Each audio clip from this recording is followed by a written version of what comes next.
It's a time for pick it from China.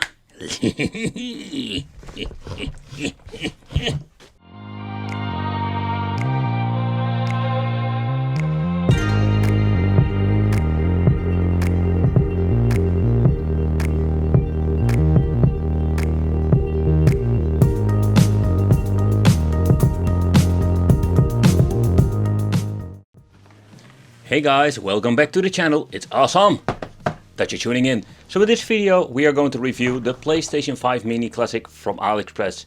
Yeah people, finally I found myself a PlayStation 5. And if you think you have seen everything from AliExpress, then they release something new that basically like brings this weirdness to another level.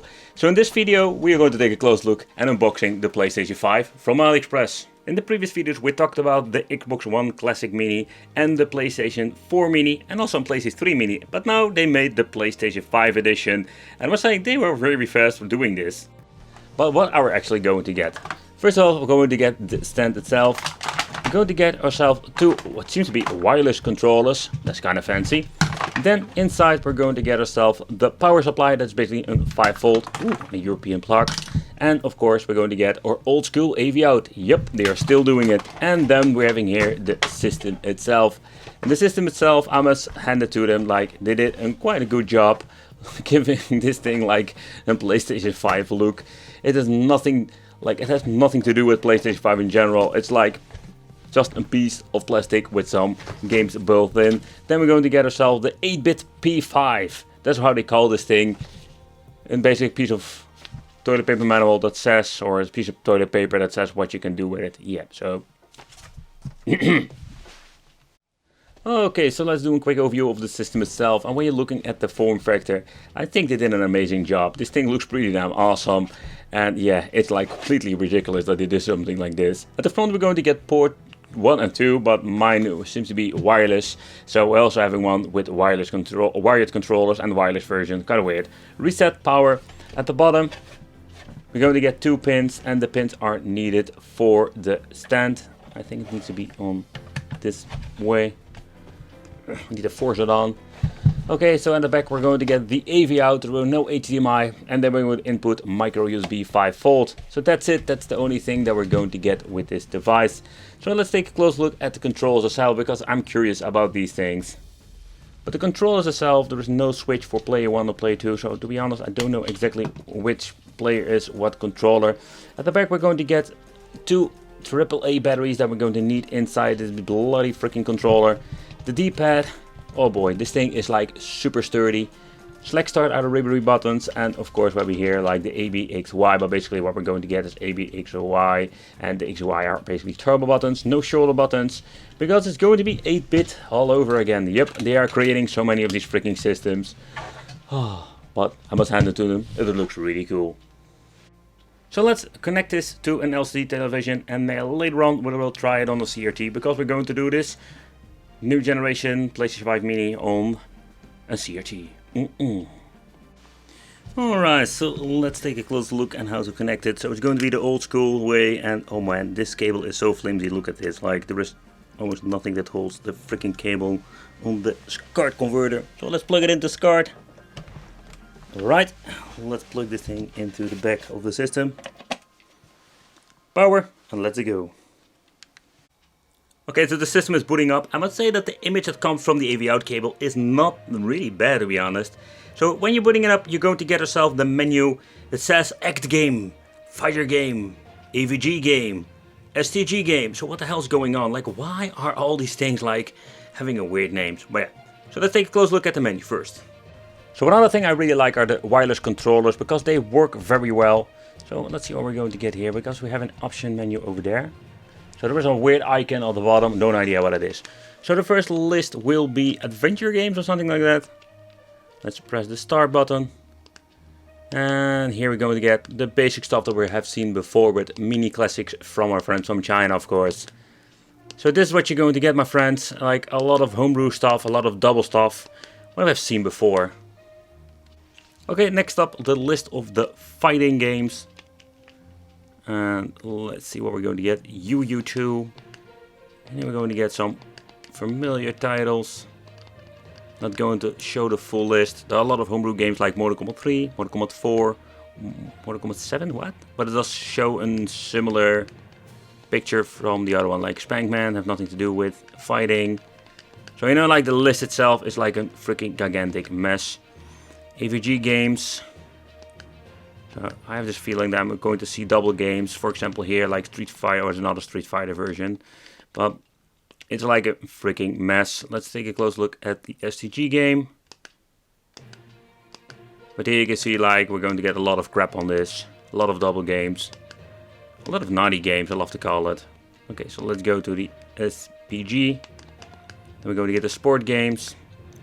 Fun fact, I'm almost getting the idea like the collection are exactly the same when it comes to the games that I've shown on the mini classics. So yeah, a lot of weird stuff. Bingo 75. Cyberball. So that's the list. I don't know what is going on with this thing in the middle. Pressing start.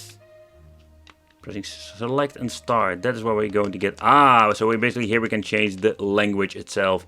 English.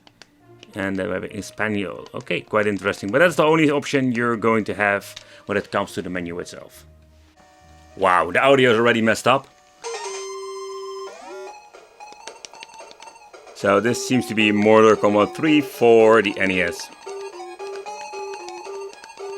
Time for a Sabi Wabi! Let's go. So and this is the stuff that you find on these devices.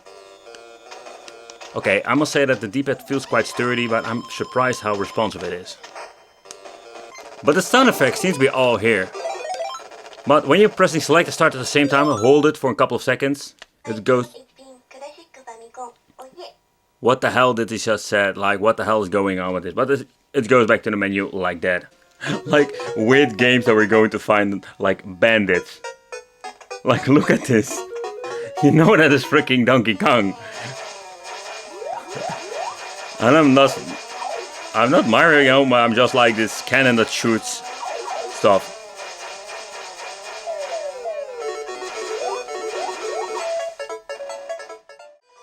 Okay, so the first thing that I'm noticing with this system is that the signal output is not bad at all. And the controllers are very responsive. They work on 2.4 GHz, so not the infrared bullshit that we had like at the beginning of these weird clone systems from AliExpress. So somehow they try to improve it, but I don't know why they always like adding these weird 8-bit games to it. I have no idea like why they don't put the effort of giving us different kind of options. But also when it comes to these Chinese clone systems or like weird looking things, the problem is like we're going to get a lot of interference. I don't know if the microphone is going to pick it up, but let's boot up a game. It's time for the pinball. What the? To make it even more wicked, we have this game called... It's another weird Mortal Kombat knockoff game. And this thing looks even more weird than the previous one. Okay guys, so let's do a quick teardown, but there is a problem. The problem is that there are no screws that are visible, and the problem is that then we're going to get a click system. And you can see there's some, like you can just move the plastic part at the side, let's put it that way, but I am afraid if we're going to pull too hard, then we're going to basically like destroy the system itself. So when it comes to the teardown, I want to do it, but I'm afraid that I'm going to break it because the plastic is very flimsy, which you can see over there. But what I did notice, like there is some movement in this area. So what I maybe can do is try to be lifting it up and just see if I can click it open, because that's basically what it is. Okay, so I did some messing around with it, and the way how it should go is that we're going to use a pry tool to keep it open like this. And then we're going to use a screwdriver to basically open it up, just to see if we can click it open. Let's put it over there. And then the thing that we're going to try is crank it open and just... So now you can see like this part is open. The only thing I'm going to do is use a flat screwdriver, click it open so I can go from that part, so I can basically remove the other shell. Okay, I managed to keep all of the pins in good condition so I can close up after doing the teardown. You can see most part has been exposed now. Even this part has been exposed. The only thing I need to do is basically like open this part up, and let's see which screwdriver or part I need to basically do this. Let's see if I can reach it in there. Yep, I can. It only needs a minor click, and that's it. Oh my gee, like, oh. So yeah guys, so this is what we're going to get in the inside. Hey, there are even some writing in here, so let me know if you know what this means. Oh, okay, that's interesting. But okay, so it's like all the other systems. So if you want to do is stick a pyre in it or something, you want to use this thing for a project, that can be very interesting.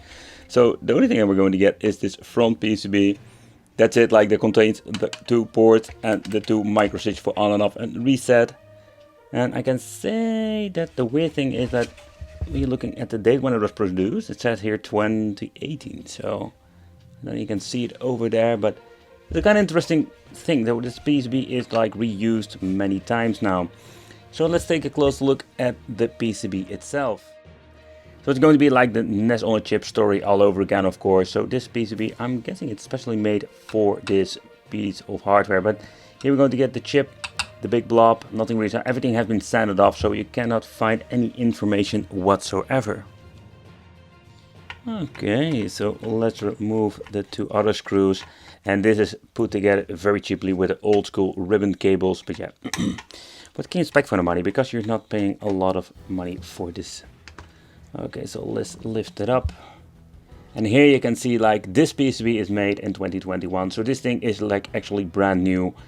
So this is like a completely new designed PCB, and I can already say like I was not be surprised, because I have seen a lot of these mini NES 8-bit stuff, and the menu looks also completely different. Now we're having like language selection, so that is something I have never seen before.